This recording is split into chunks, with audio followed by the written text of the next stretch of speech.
How are we going? Good one. All right, so we're live. Excellent. Cheers, guys. So welcome to today's presentation, Coronavirus and Property. So I want to bring it back now and just really focus on two main things, which is number one is recovery, and number two is property and how it's going to be affected by what's going on. And so each day, because obviously we'll do this daily, I'm going to do a bit earlier so that I can actually spend time putting the kids to bed, because obviously I'm in Singapore. So it's 4 o'clock now, so 4 o'clock we'll go live in Singapore time, which I believe is 9 a.m. UK time. So yeah, if you want to tune in 9 a.m, that'll be the new time from now on, Monday through Friday. And yeah, so coronavirus and property investment. And today what I really wanted to cover was the manual car analogy for recovery. And I guess the key thing for that is what the hell is it? But is it possible, and can we actually do it? And I think it'll be an interesting take on how things work. And look, it's an immensely simplified version of what is a very complex concept, which is money supply. And right now we are flooding the markets with liquidity. We've been flooding the markets with liquidity ever since the last recession. And arguably, and I've said this before, I don't think we really addressed the issues from the last recession properly. And normally you would have some sort of correction. We had a correction, but did we really solve the issues? And I'm not sure we did. The challenge now is we're addicted to debt. We're addicted to this, insertion of liquid, effectively the buying of the bond markets and things like that, which is pretty full on and pretty scary actually when you really get down and dirty with the details and when you really think about it. Normal stuff that we do. But look, 11 days. So originally I've been counting down from 30 days. I can't believe that it's so long, so far along. I mean, that's just incredible. But yeah, guys, I just realized I'm having these quality warnings again. So I'm just going to stop my live feed to my thing. This, I think they're throttling the internet. I don't know, but it certainly appears to be that way, that, live stream just isn't working like it used to. Even though I've tried everything, I've spoken with the providers. I have 1 gigaport, but anyway. So let's get back to it. It looks like it's streaming well now, so good. So yeah, 11 days. It's likely to sort out the infection. I have to say that's looking a bit close now. If you think I started out from 30 days, the government said 21 days. They're 9 days left. I mean, I think this week's going to be a really full-on week with it in terms of everything, in terms of just how serious the amount of deaths and the amount of cases. I mean, we're seeing it just shoot up, massively. But yeah, I still think that 2020 is, and we'll go a bit more into what I think recovery and how long and all that sort of stuff today. But anyway, so if we have a look, so 1.274 million cases. Actually, it's 1.276 because it's gone up 2,000 already since I actually put this, when I just looked at it. But yeah, I mean, and that's, down from just over the weekend, because I don't track it on the weekend. I take some time off with the kids. It was just over 1 million. So we've got 250,000 more cases just over the weekend in 2 days. So that's pretty serious. I mean, the US is getting absolutely hammered. And the thing is, it's going to be a concertina effect. So New York will slow down. Washington State, I believe they've said, is slowing down. They're one of the first. And what will happen is all the others will start coming up now.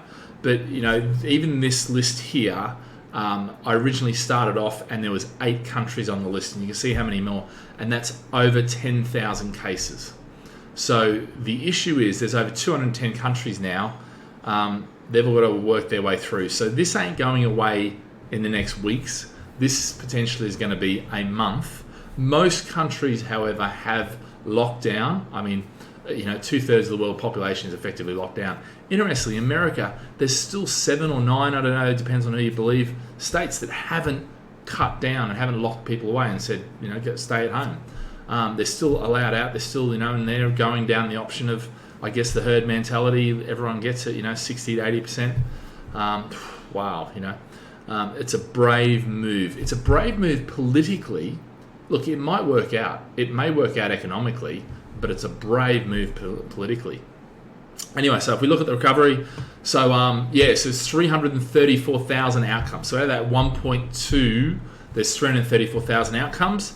and 264 have recovered. So 79%. So there's 50,000 more people recover. So we added 250,000 and 50,000 recovered. So 200,000 net, if you like. So I guess that's a little bit of a positive. Look, so yeah, it's really it really is full on this, and I've taken to tracking the recovery.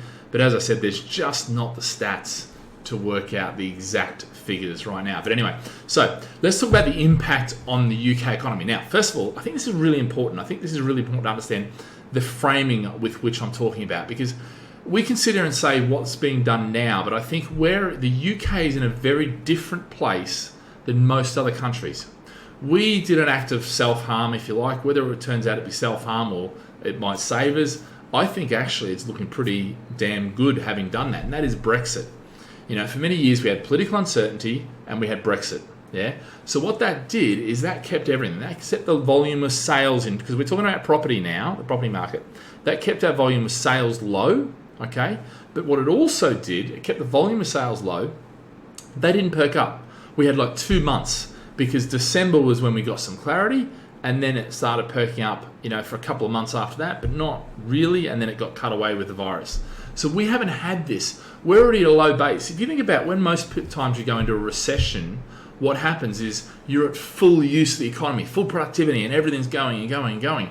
And so when the economy hits the recession, all of a sudden you've got all this overhang of where we're producing lots of sites, we're developing lots of property, and that has to see it through to completion, but of course the prices drop away. We haven't had that. We haven't had this full productive economy. We've had, this economy kept down, and I think that will play a big part. We've had lower prices, we've had lower sales volume, we've had low, build quantities. All these things are going to play into our benefit. And then the great thing was, thank goodness we got this before the. Imagine if we went into this without having had the election, and where it was all stalemate and that. That would be tragic, but we didn't. In December, we got a decisive election. We got Brexit in January. So now we've got some clarity around things, and we've got some leadership. And I have to say, as much as you can, poke fun at them and all that sort of stuff, they are doing a bloody good job. And I'm very impressed with that side, that side of them. I think, 100% that's, great. So look, we've had that. But the other side is we've had austerity for 10 years, and in fact longer than 10 years, since the last recession. We only just literally last budget, a week before or 2 weeks before we actually decided to lock down, was when we come out of austerity. So what that has meant is there isn't this overhang of so many people in jobs that didn't need, there's not this excess, that we have to get away, which means while that excess is going, the economy's doing this. We don't have that, America does, Australia does, most other countries do. We haven't got that in the UK. And that, above all else, will put us in, comparatively, a much better position, I think. All right? Which, look, you can argue with me, and there's always an argument to be had and a discussion to be had, and and I'm sure there's other points in this. I'm trying to keep everything really, really simple. But, for me, that is a big thing. So look, the bottom line is the borrowing and the stimulus across the world is huge, and I'm just going to show you this. So the borrowing and stimulus across the world is huge. I haven't even got the numbers yet, because we're still being decided, and this is first tranche. There's even first, second, third, fourth tranches in some countries, like the UK, they've come back and changed it 4 times, low debt countries, and this is the interesting, low debt countries. So for instance, in Singapore, they haven't borrowed money to do this. What they've done is they've gone into their reserves and they've pulled 17 billion out to fund their stimulus package. Those countries, and countries that were least affected by the virus, like Taiwan, like South Korea, like Singapore, perhaps even China, because when you think about the population of China and how long they were down for, they're actually booming back, or they've come back quite strong. Now, understand, in the reference of the rest of the world, it's still pretty drastic, and what I mean by drastic, it's still, there's still trillions being wiped off everything every day. And people say, oh yeah, but then there'll be pent-up demand. Well, okay, pent-up demand, great.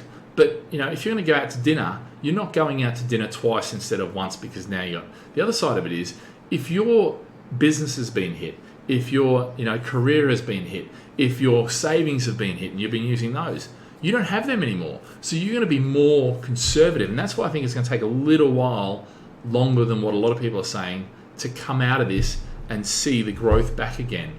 So I don't think we're out of it by any stretch of the imagination at this stage. But I think the interesting thing is, if you want to tell the differences between those that are pumping huge amounts of liquidity into their business, huge stimulus, and those that actually have fared well, watch the currency differentials. Look what happened to the pound when we announced Brexit. It effectively, died off. And I know, because I live in Singapore and I earn money in pounds in Singapore, and basically I've seen it's more expensive for me to live here now because of Brexit. All right, bounce back a little bit, but and now with this stimulus package, well, that's probably going to hit me even more. Might become too expensive for me to live in Singapore, paying school fees for 4 kids. But look, guys, the bottom line is with this is, I think 2020 is still cancelled. Right, now let's get into my effectively the motor vehicle, or the clutch manual car analogy. And what that is if we're talking about inflation, deflation, stagflation, and depression, all right? So those are 4 words that you're going to hear. You might also hear hyperinflation. I'm not as concerned about hyperinflation as such, because hyperinflation isn't necessarily going to happen across the world, I don't think. It could. Anything's possible in these days, because it is really, really interesting times. This is what this is, and it's explaining stimulus and money supply very, very simply. Now, anyone who knows on this subject is going to look at me and go, Brett, you're a friggin' idiot. This is way too simplistic. And it probably is. But you know what? For the average person out there who doesn't study economics and hasn't done a degree and hasn't been at university level economics, this is, for me, how I explain this. All right. Now, we can talk about M0, M1, M2, M3 supplies. We don't really use M3 anymore. But the bottom line is, I don't want to get into that. That's too thing. And there's plenty of economists that explain that a lot better than I do. So here we are. So imagine we're driving a car. For anyone who drives a manual car, if you only ever driven an automatic, this might be a bit hard to imagine. But there's a biting point, correct? So basically what you want to do is, if you're sitting there, you're driving the car, and the car's going along, and you basically want to, let's say you want to take off, okay? So let's say we've come out of the recession, or so we're in a recession, things have stopped. Now, we've got 2 choices, yeah? If we put too much gas on, yeah, without the clutch, what's going to happen, yeah? Basically, we're going to stall the thing. But effectively, what happens, if we put too much stimulus in, too much accelerator, in other words, too much cash into the economy, what happens, there's more fuel in there. Yes, the car's going to stall, okay? But more than that, this car's going to stall. But to get rid of all that thing, that's inflation. So what happens is there is lots and lots of money around, but only a certain amount of goods. Yeah. So what happens is those goods become more precious and drives the price up. Okay. So that's effectively if you have too much inflation or too much stimulus, yeah, into the thing. Now we're getting a lot of stimulus in. So this is a potential and probably the most likely outcome of that. It's good for property investors because it deflates away our debt. But it's not necessarily good for an economy because people can't afford it, wages, things slow down, and then you can end up into stagflation, which is another thing where you have high inflation but high unemployment and the economy is just not moving. You've effectively stalled it, okay? So that's where stagflation is a potential of these. Now, imagine you just didn't stimulus. You had no stimulus, okay? So what happens, there's very little money, okay, for the amount of goods and services that are there. Well, all of a sudden, the price, there's too many goods, so the price will go down. It's supply and demand. And what we have is deflation, prices dropping, okay? So that's if you put the brake on the economy by not stimulating, yeah, then you're going to get deflation, all right? Now, here's the real thing, all right? The other side is if you sit there and you put accelerator on and the clutch on, you ride the clutch, you're going to stagflate the economy effectively, all right? Because what you're doing is you're stimulating, yeah, which is going to cause inflation, but you're not actually, the economy's not moving, yeah? For any of you know that sort of biting point, if you're before that biting point, you're just sitting there and you're riding, it's getting faster and faster, more stimulus, but the economy's not moving, stagflation. Yeah. So they're the three things. Now, the real thing is, and what we've got to try and do is find that biting point, and we're going to take off slowly. In other words, we're going to stimulate enough, but not too much. And if we do that, then potentially we can come out of this. Now, look, make no mistake, it's still going to be a bloodbath. Yeah. Doesn't matter how this ends. This ends in a bloodbath. And what I mean by that is that shares are going to be down. Airlines are going to be on their knees. Debt is going to be, increased. So we're going to have to pay that debt back to some degree. That devalues the debt, which means the impact of the debt isn't much. So inflation from that perspective, and that's where this biting point is. So that's what we're aiming for. Now, there is one more word, depression. All right? If we totally screw this up, yeah, and we do everything wrong, then we're likely to hit depression. I don't think and this is just my opinion, and there's plenty of people who don't, I don't think we're heading for depression. I think before tank, and actually we'll chuck it out as a reserve currency, arguably if it is still a reserve currency, that's a big argument there, but anyway, but it's, because when you add all the derivatives and all that sort of stuff, there's actually a lot more currency in circulation potentially. But that's all, forget about that. It's too much for this. But bottom line is, what we need to do is we need to find the correct biting point. Yeah. Right now, we need to be stimulating. We need to keep people in jobs because that's the only way we get a V-shaped rebound. Do I think it's going to be a V-shaped rebound? No, I think we're pushing it. Okay.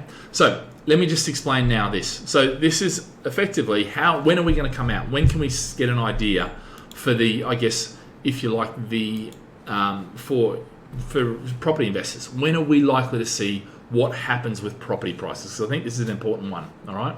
And look, the challenge right now is you have two things. You've got shares and equities, which are liquid, yeah? Currencies, they're liquid, okay? Property is not liquid. So right now, nobody can do we can do viewings, but they're very restricted. So the property market's not moving. We don't know. It may have dropped 50, 100% by now.